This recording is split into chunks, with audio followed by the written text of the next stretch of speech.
Hello class. Well, in this session, we are going to talk about limits at infinity. Okay, so we already covered infinite limits. Now we are going to cover another subject that is limit and infinity. What is the meaning of that? Let me go with this example that I took from your textbook. This is an exercise that I took from your textbook.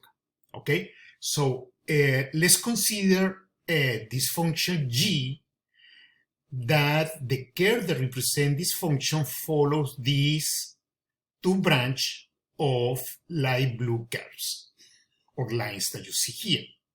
So you can see very quickly that around x equal 2, the function goes to infinity and also to negative infinity. I'm not going to go through that detail because we discussed that in the previous section.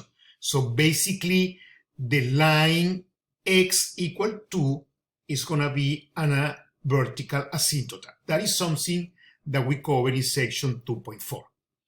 But the other thing that is very important in the behavior of that is the following. Let's take a look here, or be focused with the negative number.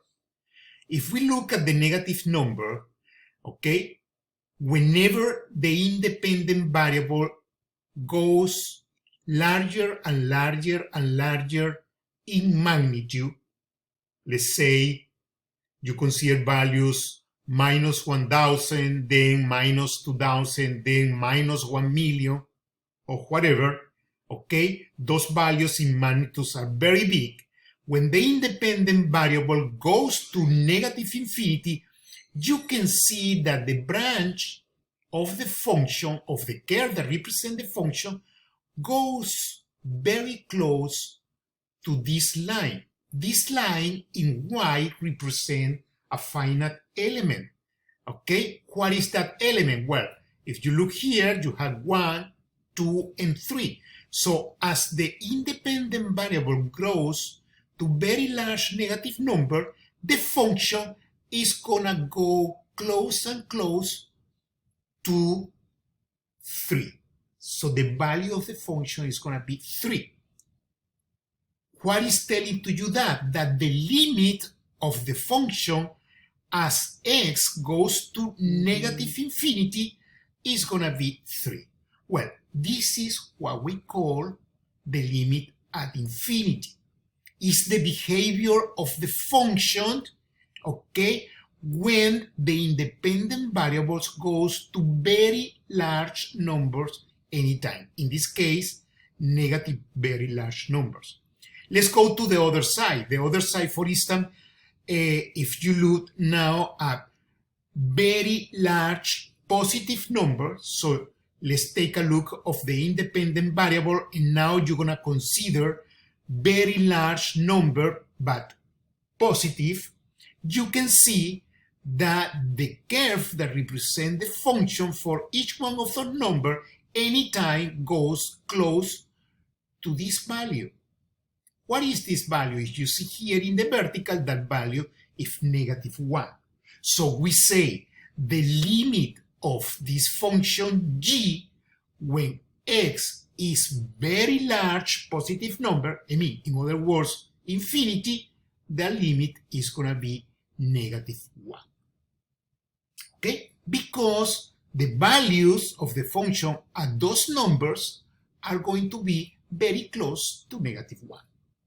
These two lines, as a consequence, is going to be what we call horizontal asymptotes. That is basically the concept of limits and infinity.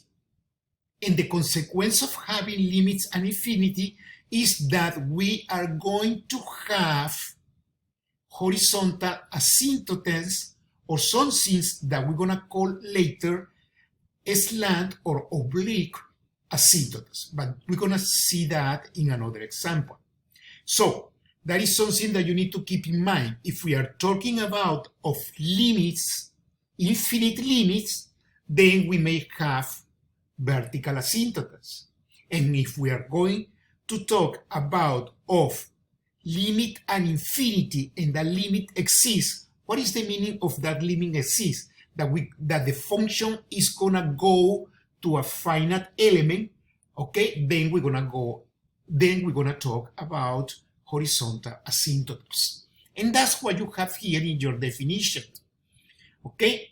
If f becomes arbitrarily close to finite number L for any number that is very large, then the limit of x of the function when s goes to infinity is going to be L. And this is a finite number. Is 3, 4, 5, 6, is a finite number. I mean, the limit exists. Okay? And then the line y equal to L is going to be a horizontal asymptote of the function, as we see over here in this behavior for this particular example. So that is the definition of limit at infinity. And as consequence, as I mentioned before, when we are dealing with limit and infinity, we need to be aware that we need to describe, as a consequence, a horizontal asymptote, if that limit exists. Now, what are the type of functions that we're going to be dealing with? Well, we're going to be dealing with powers and polynomials. That's the first ones.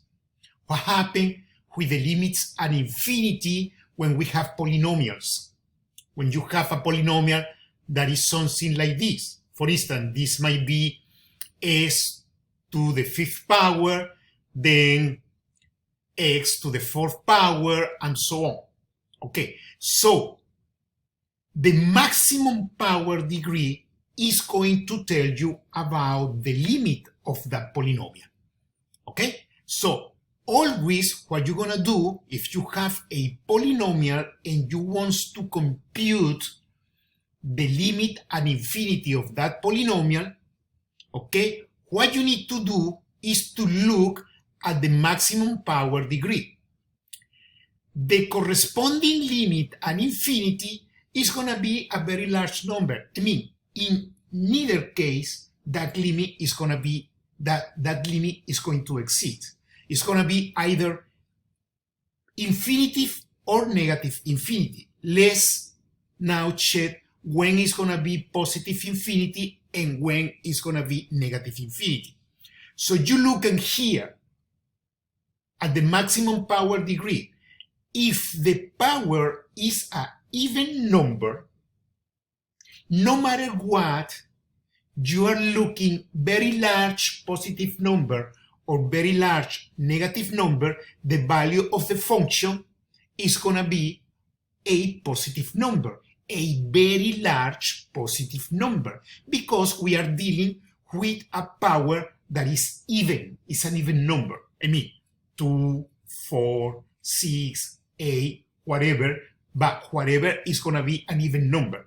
So in that case, the limit of that polynomial is going to be infinity. Okay? That's what we have over here.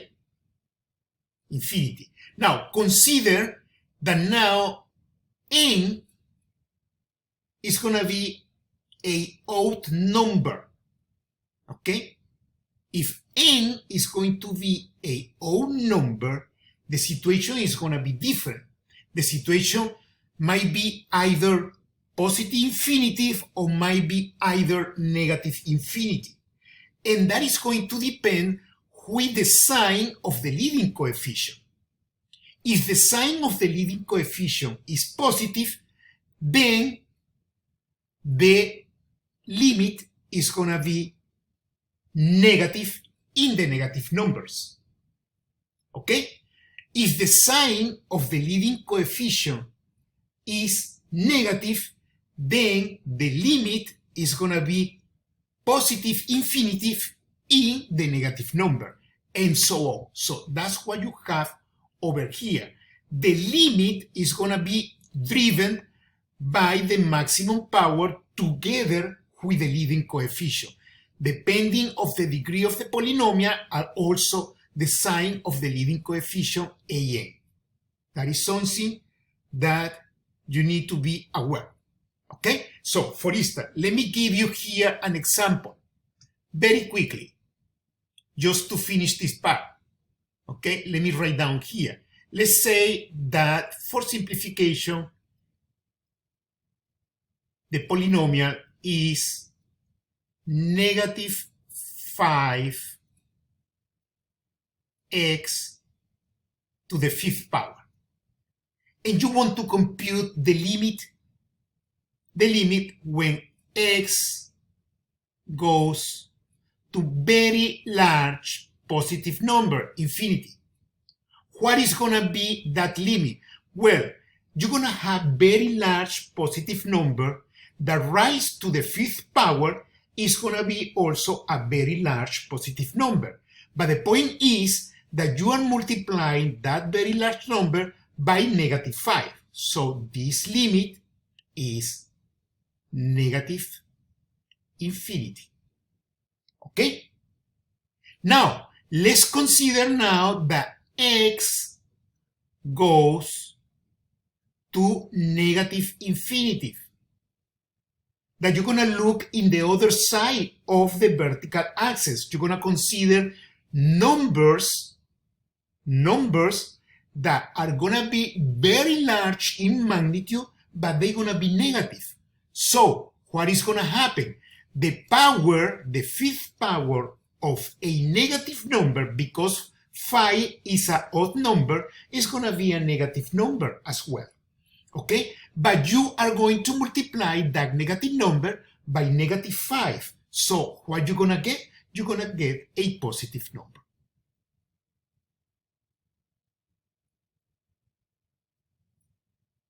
Okay?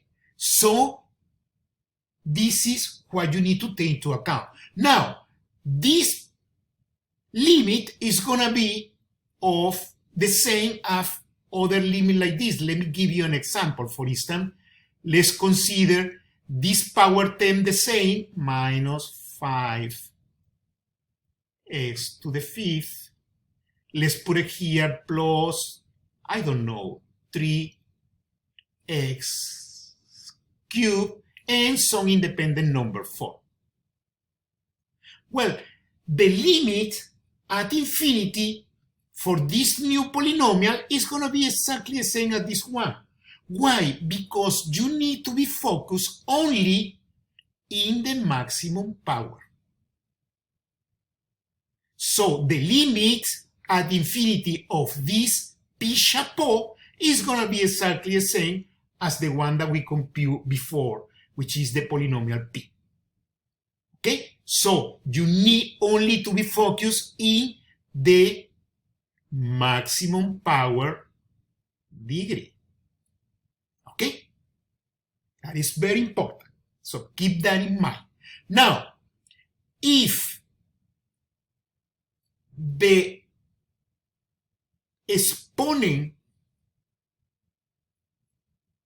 of the independent variable is negative, that means that you're going to have 1 over that power, in which n now is going to be positive. So you are going to divide a finite number, okay, by a very large number anytime. That limit is going to be 0. So keep in mind all these situations. Perfect? Okay, so let's move forward. Okay, the other situation that we may have are rational functions. Rational functions are going to be the ratio of two given functions. So we're going to consider the ratio of two polynomials, as you can see here. Okay, what is going to be the situation? Well, let's start with the first one. Okay, let's consider that the degree of this polynomial is going to be larger than the degree of this polynomial. For instance, you may have, I don't know, x to the fifth power, and in the denominator, let's say that here is 3, okay, plus, I don't know, 2. And in here you have 4x minus 5. You have a situation like this. So if you look the numerator here, the degree of the numerator is 5, okay? And in here, the degree of the numerator is 1. So 5 is larger than 1. What is the meaning of that? Okay, when you look numbers at infinity, very large number, that this polynomial is gonna grow faster than this one. Okay? Which is this situation over here. So the degree of the numerator, of the polynomial in the numerator, will be larger than the degree of the polynomial in the denominator, which is this case. In this case, no matter what each side I'm looking at, it might be very large negative number or very large positive number, that limit is not going to exist. Okay? It's going to be either negative infinity or positive infinity. Okay? That is one situation. The other situation is that now the polynomial, let me just delete this. Okay, let me consider this. Let me consider this situation. For instance, x 3x cubed plus 2, and let's put it here, just for instance, 4x to the 7th power minus 5. Okay? In here, the degree of the polynomial in the numerator, which is 3, is lower than the degree of the polynomial of the denominator. So it's going to be this situation, n lower than n. Okay? So this here is going to be lower than the degree of the denominator, which is going to be this one over here, this situation over here. So at infinity, what is going to happen? This denominator is going to grow faster in magnitude compared to the numerator. So that limit is going to be equals to 0, no matter in which side I'm looking at. Might be either the negative numbers or might be either in the positive numbers. So the function, at some moment, let's say that this is the x-axis, the function is going to be in this direction, very close to x equals 0. Okay? Then this line, the x-axis, which is y equal to 0, is going to be a horizontal asymptote. That's what you have over here. Okay? Perfect. Now, let's consider another situation. So we have already this situation here, A, and this situation here, C. Now, let's consider another situation. Let me change here the numbers. Okay? Let's say that now, this is just, for example, 3x to the 4, and here in the denominator, okay, this is going to be also a polynomial in which the degree is the same. And let's say that this is minus 5. Okay, now the degree of the polynomial in the numerator is equal to the degree of the polynomial in the denominator. Okay, what is going to happen with the limit? The limit, okay, at infinity is going to be the ratio of the corresponding leading coefficient for each one of the polynomials. So the limit is going to be, in this case, 3/4. Okay? And that's what you have over here.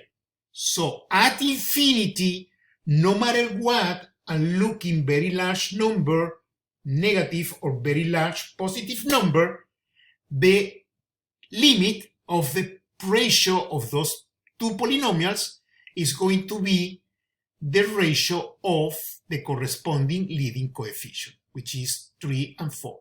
The leading coefficient of this one is 3, and the leading coefficient of the denominator in this one is 4. So at the infinity, the limit is going to be 3/4. That's what you have over here. Okay, and that is another situation. Okay, now there are some cases in which the function goes to infinity at infinity values, but the behavior of that infinity is bounded by some particular line. So you're going to have a situation like this. Let me just to draw here several themes. So let me use here this blue color. Okay, and I'm going to make this line here.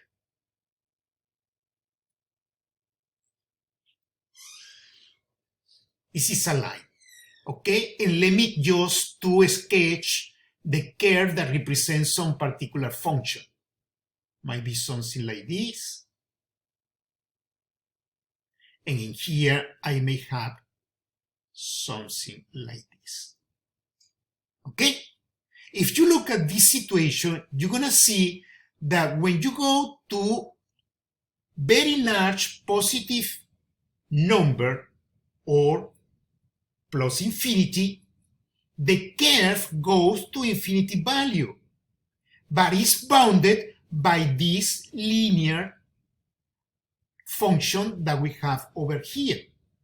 Okay? Exactly the same for the negative value. If you go to very large numbers in magnitude, I mean very large negative number, what is going to happen? That, as you can see here, the function also goes to negative infinity, but is bounded by this line. In this case, we say that we have an asymptote that is this blue line and is called a slant